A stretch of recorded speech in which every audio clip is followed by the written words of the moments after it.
Bonjour chers frères et sœurs, salut à vous qui aimez l'histoire. Aujourd'hui, je voudrais, à travers cette vidéo, m'adresser particulièrement à mes frères africains pour leur dire que le problème de l'Afrique, ce n'est pas le développement. Parce que quand je vais dire cela, certains vont être étonnés. On dit, mais on parle du développement de l'Afrique, il faut que l'Afrique se développe. Non. Chercher à parler du développement de l'Afrique, c'est mettre la charrue avant les bœufs. Or, il faut mettre les bœufs avant la charrue. Le véritable problème de l'Afrique, ce n'est pas le développement, c'est l'indépendance. Parce que nous ne sommes pas indépendants pour prendre les décisions qui vont dans le sens de notre développement. Les problèmes de notre développement sont décidés ailleurs. C'est décidé par d'autres. Ce n'est pas décidé par nous, ce n'est pas décidé par nous-mêmes africains. C'est pour ça que je dis que le problème de l'Afrique, ce n'est pas le développement, c'est l'indépendance. Et quelquefois, on parle du complot, la théorie du complot.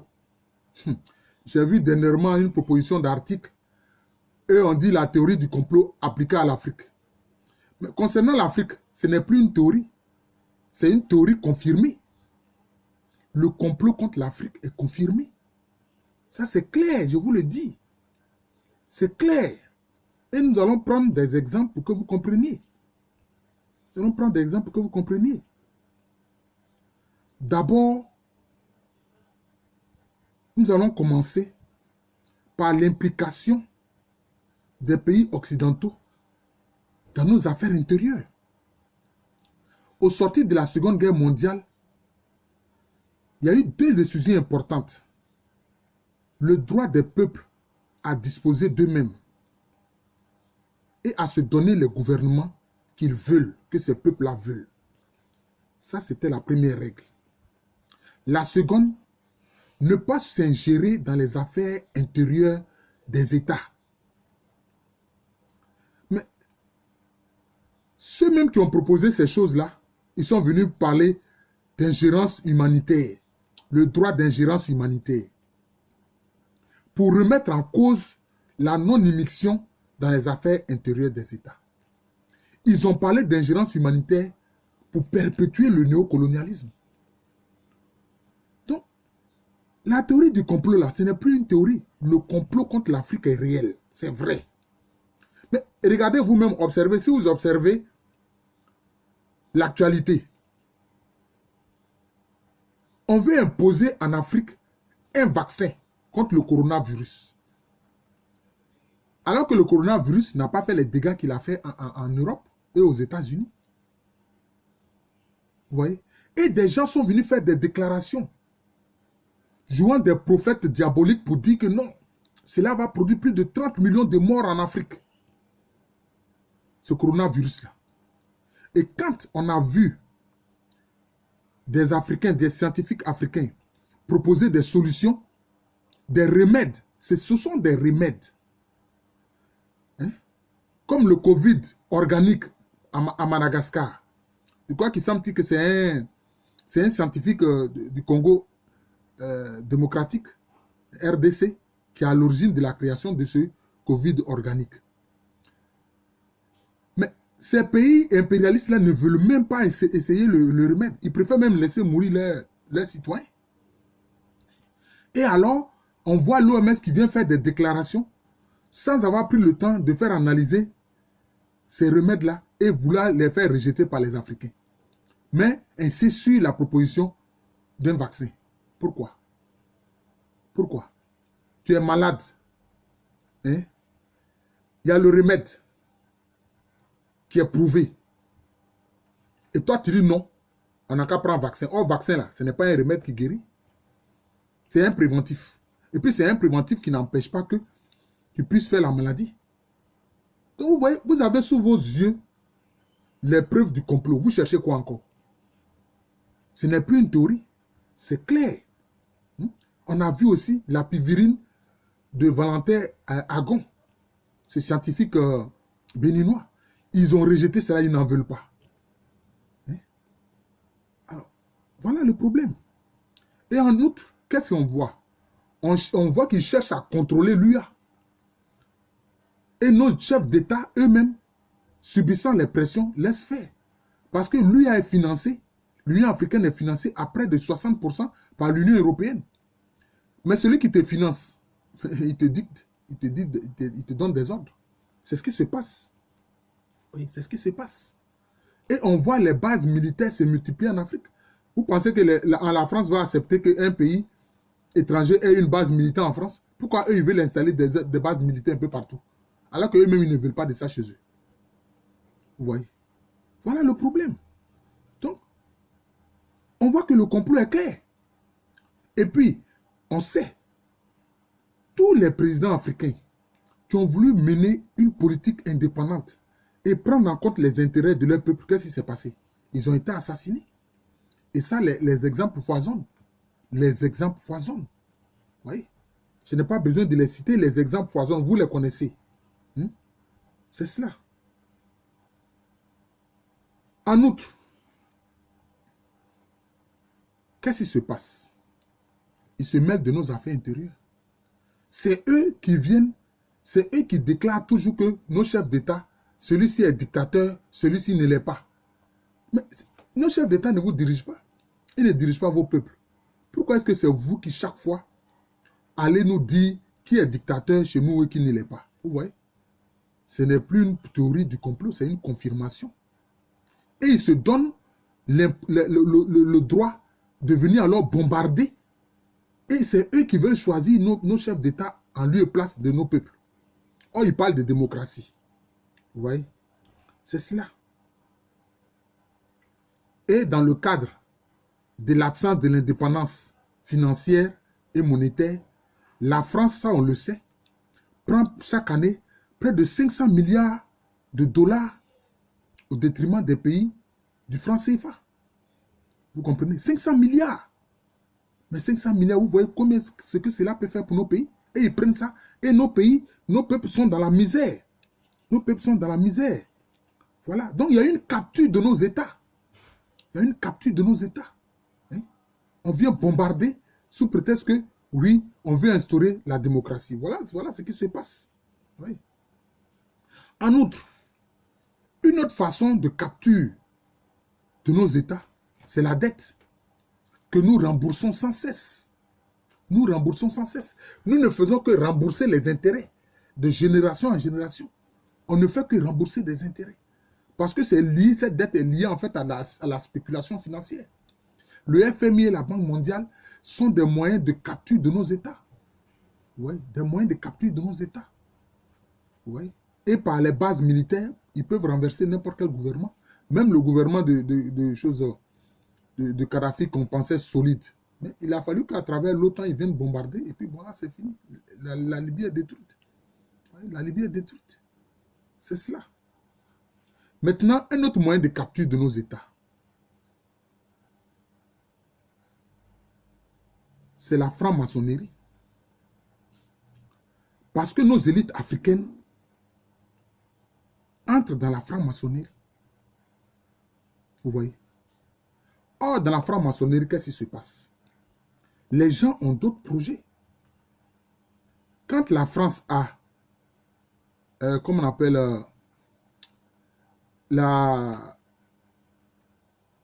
parce qu'il y a le Grand Orient, et puis il y a la Grande Loge Nationale de France. Grande Loge Nationale de France. Vous entendez bien, Grande Loge Nationale de France. Et puis Grand Orient. Mais toi, tu t'en rentré dans la Grande Loge Nationale de France. Cela veut dire quoi? Mais tu vas œuvrer pour les intérêts de la France. Et c'est eux-là, ils font tout pour que ceux qui sont les élites entrent dans la franc-maçonnerie. Et à travers la franc-maçonnerie, alors ils leur dictent des projets qui ne sont pas des projets dans l'intérêt de nos populations. Vous voyez? Mais sur les 50 pays africains de l'Union africaine, mais il y a plus d'une trentaine de chefs d'État et de gouvernement qui sont francs-maçons, qui sont dans la franc-maçonnerie française. Vous voyez, qui sont dans la franc-maçonnerie française. Donc, leurs projets ne sont pas des projets pour leur peuple, mais leurs projets obéissent à ceux qui sont leurs maîtres. C'est cela. À ceux qui sont les maîtres. C'est cela. Et c'est ça le vrai problème. Et ils utilisent toutes sortes de moyens. Les moyens de communication, les moyens financiers, pour faire en sorte que ceux qui sont dans les loges, les élites africaines qui sont dans les loges, parviennent au pouvoir d'État, arrivent au sommet de nos États.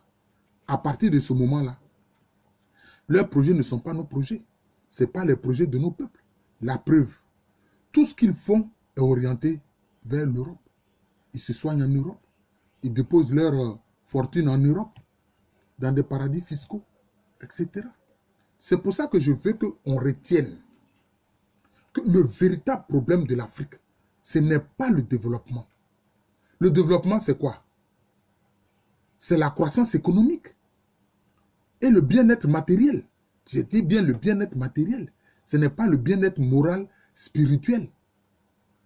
Non, c'est le bien-être matériel. Mais concernant le développement économique, le bien-être matériel, la croissance économique, c'est une course sans fin. Et je suis d'accord sur ce point-là, le président Houphouët-Boigny qui disait que c'est une course de fond. Ce n'est pas une course de vitesse. Vous comprenez? La Chine, il y a quelques années, n'était pas un pays développé. Ça a commencé avec Deng Xiaoping. Quand il a inauguré un peu une ouverture vers le libéralisme. Vous comprenez? Vous pouvez être un pays très puissant et puis vous pouvez régresser. Avec ce que moi j'appelle la loi de l'histoire. Naissance, croissance, apogée et puis déclin. Donc le problème, ce n'est pas ça. Le problème, c'est l'indépendance. Pour que les décisions qui soient prises soient dans le sens de nos intérêts. Et vous voyez que présentement, avec cette affaire de coronavirus, mais on veut imposer un vaccin à nos chefs d'État. On veut imposer un vaccin à nos chefs d'État pour qu'eux, ils l'imposent à leur peuple. Vous voyez que donc, ils n'œuvrent pas pour le bien de leur peuple. Donc, c'est pour ça que je dis que le problème de l'Afrique, c'est l'indépendance. Oui. On a vu ceux qui participent à ce complot de l'Occident contre d'autres peuples venir avouer que le sida, ils l'ont introduit en Afrique pour réduire la population, pour pratiquer du malthusianisme. Que l'Ebola, ils l'ont introduit notamment en RDC pour réduire la population. Ces vidéos-là circulent sur le net. Ceux qui ont fait cela l'ont dit. Vous voyez? On a vu en Afrique du Sud, Wouters Basson, docteur Lamort,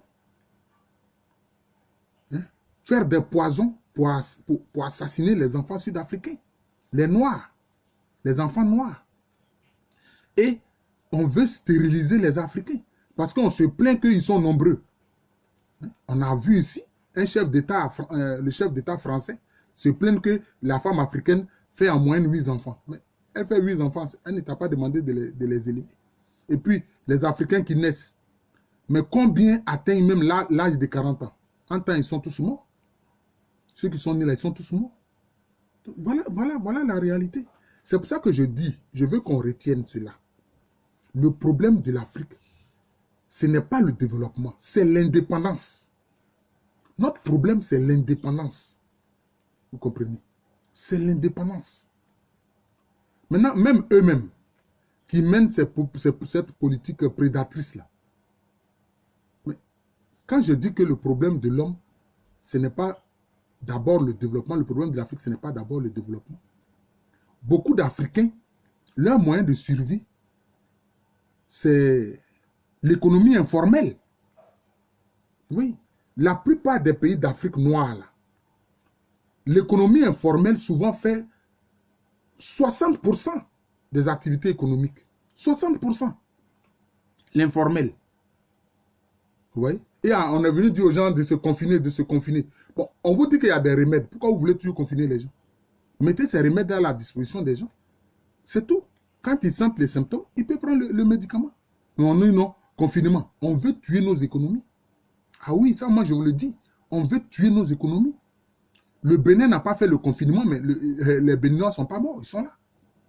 Vous comprenez? Et quand tu dis ces choses-là, on dit non, toi, tu ne veux pas te conformer à des règles. Mais ces règles-là ont été édictées par qui? Est-ce que nos dirigeants ont vu des scientifiques pour éditer ces règles-là? Non, ces règles sont venues d'ailleurs. Ces règles sont venues d'ailleurs. On n'a pas besoin de confiner des gens pour un remède qui existe. Sinon, on aurait pu confiner les gens pour le sida. On aurait pu confiner les gens pour le sida. Pourquoi est-ce qu'on n'a pas fait? On aurait pu confiner les gens pour l'Ebola. Pourquoi est-ce qu'on n'a pas fait? Et que pour le coronavirus, on veut forcément le faire. Pourquoi? Mais parce qu'ils savent.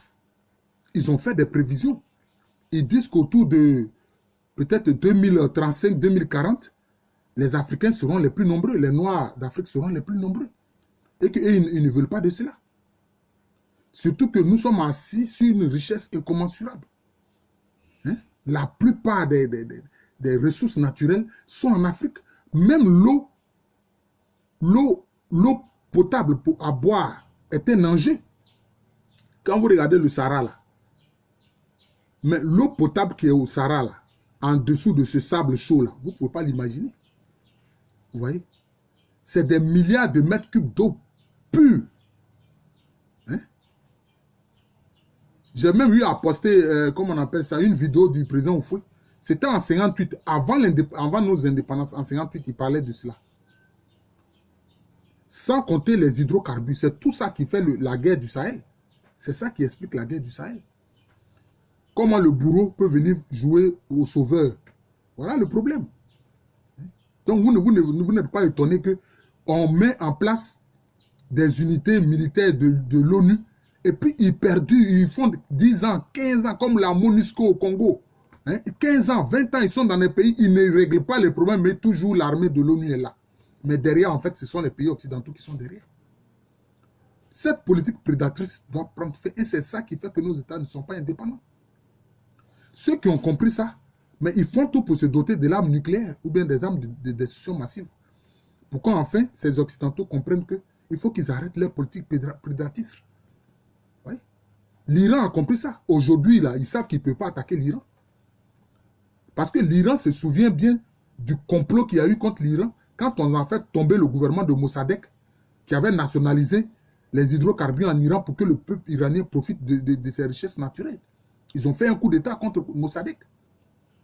Son gouvernement, ils ont fait un coup d'État contre son gouvernement. Ils ont pendu des membres de son gouvernement.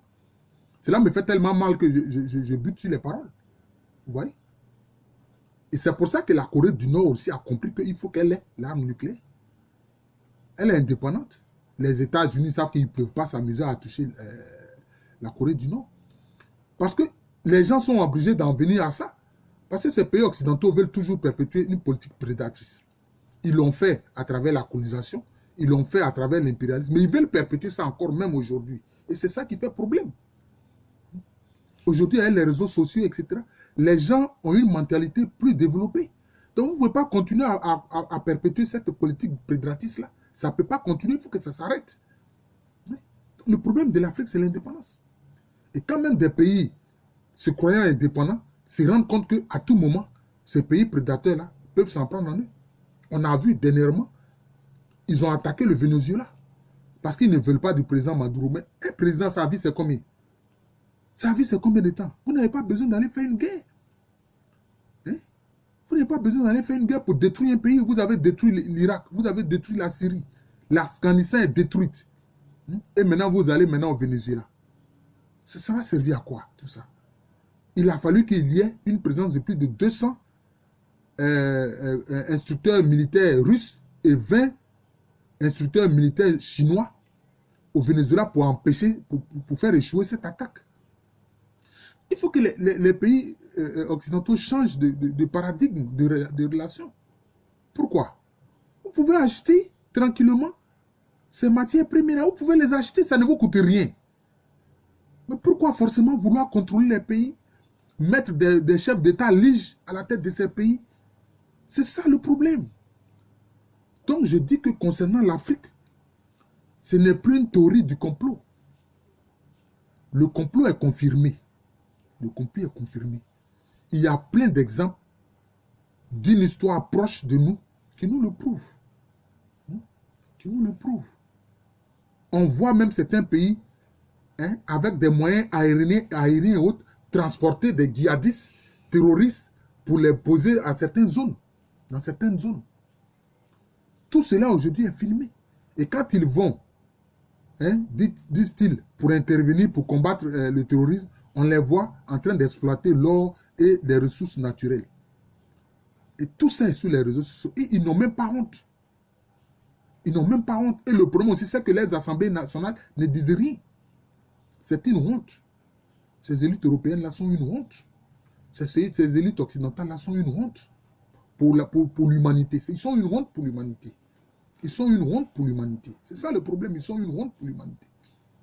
On peut acheter les matières premières. En plus, vous-même, vous faites la spéculation parce que ce sont vos bourses qui, en général, contrôlent ces matières premières. Ce sont vos bourses. Pourquoi est-ce qu'on parle aujourd'hui du commerce et choses, comment on appelle ça? Ils ont un terme là. Une sorte de commerce égalitaire. Vous voyez? Pourquoi? Mais parce qu'on sait que ces matières premières-là, vous ne les acquérez pas au prix qu'il faut. Vous faites de la spéculation négative. Or, beaucoup de nos pays africains vivent de leurs ressources naturelles. C'est cela. Oui, c'est cela. Donc, et ce qui est le plus grave même, c'est la capture de nos élites. Parce que nos élites se disent, si je veux faire une politique dans l'intérêt de mon peuple, on va m'assassiner. On va m'assassiner. On va provoquer une guerre civile. Si j'arrive à m'en sortir, c'est que je vais quitter le pouvoir, mais je serai exilé. Je ne serai plus dans mon pays ou bien je serai en prison. Le pire, c'est que je serai mort. Vous voyez? Donc, voilà la situation de nos pays. Donc, je le dis et je reprends pour dire, pour affirmer que concernant l'Afrique, il n'y a pas de théorie du complot, mais il y a confirmation du complot. C'est la confirmation du complot. On a vu dernièrement encore, quand les pays africains, au niveau de l'Union africaine, ont parlé de l'écho, de la monnaie qu'ils allaient mettre en place bientôt, on a vu la réaction du président français. Et même de notre président, le président de Côte d'Ivoire. C'est comme s'il voulait noyauter ce projet de l'Union africaine. Et on a vu, c'est sur les réseaux sociaux et tout le monde voit ça, donc je ne dis rien de nouveau. On a vu alors des pays comme le Nigeria, le Ghana, dit si c'est ce type d'écho qui sera à la ressemblance du franc CFA, nous n'en voulons pas. Nous n'en voulons pas. Vous voyez, nous n'en voulons pas. Nous n'en voulons pas. Donc c'est ça. Ce n'est plus la théorie du complot, c'est la confirmation du complot. Et le problème, c'est que c'est la France qui est à la tête de cette politique prédatrice en Afrique. Et aujourd'hui, eux-mêmes, ils n'ont même pas les moyens de financer la poursuite de cette politique prédatrice. Mais ils veulent impliquer maintenant toute l'Union européenne, voire les États-Unis, pour qu'eux, ils prennent la tête de cette façon de faire-là. Mais ça ne peut pas continuer. Ça ne peut pas continuer. Il faut que cela s'arrête. Il faut que cela s'arrête. Et en plus, on dit que imbéciles heureux. Les Africains, on dit, ils sont là, ils dansent. Ils sont contents, ils dansent, alors qu'ils sont pauvres. Mais moi, je préfère un imbécile heureux à un riche suicidaire. Parce qu'ils font ça. Ils font de la prédation. Ils pillent pour leur population. Mais qu'est-ce qui se passe? Allez prendre les études sur le taux de suicide en France et dans les pays occidentaux, vous serez étonnés. Comment se fait-il que des gens qui sont à l'aise financièrement, matériellement, le taux de suicide chez eux est le plus élevé? Toujours, ils sont dans le stress. Ils prennent des antidépresseurs. Pourquoi? Cela veut dire que l'être humain, là, sa dimension va au-delà du corps. L'être humain, sa dimension va au-delà du corps. C'est pour ça que vous allez remarquer, au sein de tous les peuples africains, le suicide était interdit. Parce qu'on estime que la vie est un don du Créateur. Le suicide est interdit. Au sein de tous les peuples africains, celui qui se suicide, il n'a pas droit aux obsèques. Et puis on l'enterre à la va-vite. Là où il s'est suicidé, là, c'est là qu'on l'enterre. Voilà. C'est comme ça. Là où il s'est pendu, là, sous l'arbre où il s'est pendu, là, c'est là qu'on va l'inhumer. C'est ça, ça tombe. Parce que les Africains ont compris que la vie, là, c'est un don du Créateur. Et quand on accueille ce don du Créateur, bon, on doit manifester la joie du don de la vie que le Créateur nous fait, en étant content, en lui disant que nous sommes contents, que tu nous aies donné la vie. Voilà, c'est ça. C'est pour ça que les Africains sont contents d'être des imbéciles heureux. Voilà. Même s'ils nous traitent d'imbéciles heureux, nous sommes contents d'être des imbéciles heureux. Parce que nous savons que la vie là, c'est un don du Créateur. Je vous remercie. Je suis le professeur Alou Kwame René, professeur titulaire d'histoire à l'université Félix Houphouët-Boigny. Une université qui est à Abidjan, dans le quartier de Cocody. C'est en Côte d'Ivoire, en Afrique de l'Ouest. Et donc, moi je dis pour ceux qui sont croyants, qu'ils prient pour nos chefs d'État. Ceux qui sont croyants là, qu'ils prient pour nos chefs d'État. Parce que souvent, eux-mêmes, ils ont peur. Même quelqu'un qui pose des actes négatifs contre son peuple, il sait que ce qu'il fait n'est pas bon. Mais quelquefois, il veut faire du bien à son peuple, mais il a peur. Il a peur pour sa vie. Il craint pour sa vie. Il craint pour ses biens. Donc, pour ceux qui sont croyants, bon, prions pour nos élites africaines.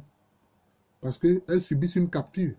Et cette capture-là rejaillit négativement sur les populations, sur les peuples d'Afrique. Donc, bref, le véritable problème de l'Afrique, ce n'est pas le développement, c'est l'indépendance. Voilà le sens de ma vidéo. Le véritable problème de l'Afrique, ce n'est pas le développement économique, c'est l'indépendance. Je suis le professeur Alou Kwame René. Et, comme je l'ai dit, cette université Félix Houphouët-Boigny dans laquelle j'enseigne est en Côte d'Ivoire, un pays qui est situé en Afrique de l'Ouest. Merci encore et bonne journée à tous.